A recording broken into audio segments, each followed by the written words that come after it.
Voici les titres que nous allons développer dans ce JT. Les parents d'élèves de l'école du Beffroi à Billon, toujours mobilisés. Cela fait 17 jours qu'ils occupent l'établissement pour réclamer une classe supplémentaire. Un centre d'accueil pour demandeurs d'asile vient d'être inauguré dans l'Allier. 60 personnes y sont hébergées en ce moment. Et puis du basket. La Jeanne d'Arc de Vichy affronte Orléans ce week-end. Les Vichysois vont tenter d'oublier leur début de saison difficile. Les vacances de Toussaint sont passées, mais la mobilisation, elle, est restée. À Billon, les parents d'élèves continuent d'occuper jour et nuit l'école maternelle du Beffroi. Ils réclament toujours l'ouverture d'une classe supplémentaire. Hier, ils ont pu rencontrer l'inspecteur d'académie, Ariane Monfray et Stéphanie Delanne. Le collectif du Beffroi annonce la couleur dès l'entrée de l'école. 17 jours d'occupation et une motivation toujours intacte. Une délégation de parents a rencontré l'inspecteur d'académie hier soir. Objectif, plaider la cause de l'école pour obtenir l'ouverture d'une 6e classe. Le bilan de cette entrevue est plutôt mitigé. Ça a été très tendu. Ça a été un dialogue totalement impossible parce que nous on parle d'enfants inscrits, lui parle d'enfants présents physiquement. Nous, on parle de notre ressenti en tant que maman et lui nous parle de chiffres. Enfin, c'était une incompréhension totale. Finalement, l'inspecteur d'académie a conclu par un conciliant « Vous avez su réagir, je saurai réagir » qui a satisfait la délégation de parents. Reste maintenant à savoir quand la situation pourra être débloquée et les enfants scolarisés dans des conditions acceptables. À 26 enfants maximum, on arrive à faire classe dans des conditions décentes. Donc nous, on aimerait pouvoir arriver à cette solution. Et très clairement, en ayant discuté avec la directrice, à l'heure d'aujourd'hui, si on avait une classe en plus, on arriverait à 5 classes à 26 et une classe à 23. Pour continuer à faire pression sur l'inspection d'académie, le collectif de parents entend lui téléphoner tous les jours pour communiquer les chiffres réels des effectifs d'enfants. La mobilisation des parents est d'ailleurs tenue à jour sur un blog qui a déjà reçu plus de 3000 visites. En bref, le forcené de 19 ans qui s'était retranché dans une maison mercredi dernier à Thiers était jugé en comparution immédiate hier à Clermont. Mais le tribunal a refusé de statuer. Une expertise psychiatrique du jeune homme a été demandée pour permettre à la justice de se prononcer. Alors que l'on parle beaucoup de l'immigration dans l'actualité en ce moment, un centre d'accueil pour demandeurs d'asile a été inauguré hier à Montmarault, dans l'Allier, en présence du préfet de région. La structure fonctionne depuis l'été dernier. Elle accueille en ce moment 60 personnes dans l'attente d'obtenir le statut de réfugié. Philippe Robert. Ils sont kosovars, albanais, congolais ou chinois, tous demandeurs d'asile, après avoir fui leur pays pour des raisons politiques, religieuses ou ethniques. Et depuis plusieurs semaines, voire plusieurs mois, ils sont hébergés gracieusement dans ce centre d'accueil. On est vraiment l'établissement qui va leur permettre d'avoir une structure d'hébergement jusqu'à la fin de leur procédure et un accompagnement sur toute la procédure de demande d'asile, qui est une procédure d'écriture de leur récit de vie, des craintes qu'ils ont de retour au pays, et les préparer également à la défense de leur demande d'asile devant l'Office français de protection des réfugiés et apatrides ou la Cour nationale du droit d'asile. Des personnes isolées ou en famille qui, durant la procédure de demande d'asile, n'ont pas le droit de travailler. Pour se nourrir, elles bénéficient d'une aide mensuelle de subsistance financée par le ministère de l'Intégration et de l'Immigration. On reste à l'appartement toute la journée. On peut faire un tour à Montlisson, à Moulins, à Vichy, à Clermont-Ferrand. Ça va. Des demandeurs d'asile qui bénéficient également d'un accompagnement pour faciliter leur intégration. Mon travail, c'est déjà de mettre en place tout ce qui va être les cours d'alphabétisation, apprendre le français, donc pour leur permettre de devenir autonomes dans leur vie quotidienne. Il y a aussi donc tout le côté insertion des personnes donc dans la ville pour qu'ils puissent avoir des activités autour de Montmarault, donc activités sportives et culturelles. Des demandeurs d'asile qui, à l'issue d'une procédure plus ou moins longue, peuvent obtenir dans 29% des cas le titre de réfugié, avec délivrance d'une carte de résident de 10 ans. En cas de rejet, ils sont considérés comme sans papier. Ils ont alors 30 jours pour quitter le territoire français.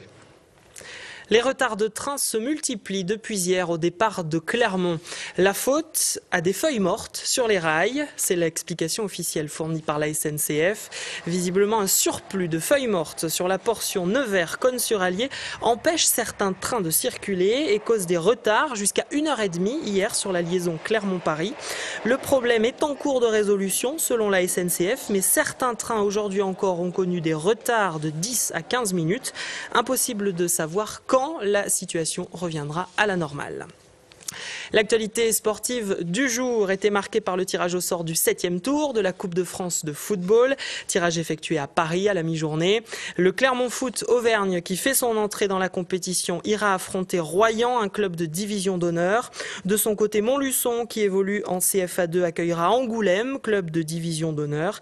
Et puis à noter ce derby de CFA2 entre Thiers et Cournon d'Auvergne. J'ajoute qu'Yser, club de CFA, ira jouer à Guignon, une équipe de nationale.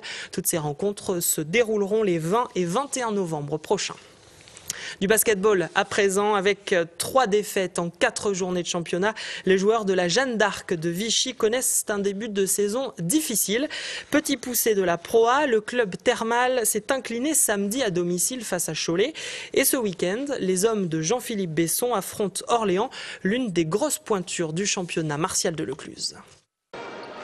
Cette saison, les basketteurs vichysois ne l'ont emporté qu'une seule fois. C'était le 16 octobre dernier, face à Limoges. Depuis, la Jeanne d'Arc de Vichy a reçu une correction à Gravelines avant de subir la leçon du champion de France en titre samedi soir sur son parquet. 2 défaites qui ont mis en lumière le manque d'adresse des joueurs thermaux. On ne peut pas gagner les matchs si on est à 20 ou 30% d'adresse, c'est évident. On n'a pas non plus les talents encore cette année offensifs qui peuvent permettre de faire la différence. Donc ça va venir d'une prise de conscience individuelle mais aussi collective, de savoir donner les ballons à qui il faut au moment où il faut, dans les matchs qu'il faut, pour justement arriver à retrouver de la confiance et pas partir un peu chacun de son côté en se disant c'est moi qui ferai la différence parce qu'on s'en sortira pas. Et les chiffres sont cruels. Après 4 journées de championnat, la Jeanne d'Arc possède la plus mauvaise attaque de Pro A. À chaque match, les hommes de Jean-Philippe Besson ont du mal à franchir la barre des 60 points. Un manque de réussite qui ne semble pas encore avoir atteint le moral de l'équipe.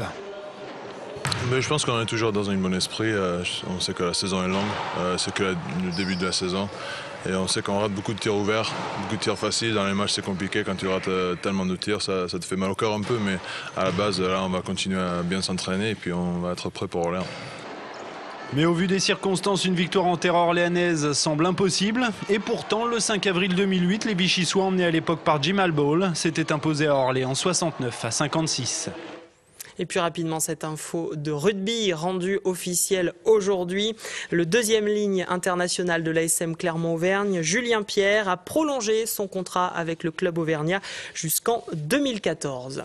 De la culture, pour terminer, avec cette exposition exceptionnelle consacrée à Goya dans le cadre de la Triennale d'Estampes de Chamalières. Jusqu'à la fin du mois, des gravures signées Francisco de Goya sont présentées à la Galerie d'art contemporain de Chamalières.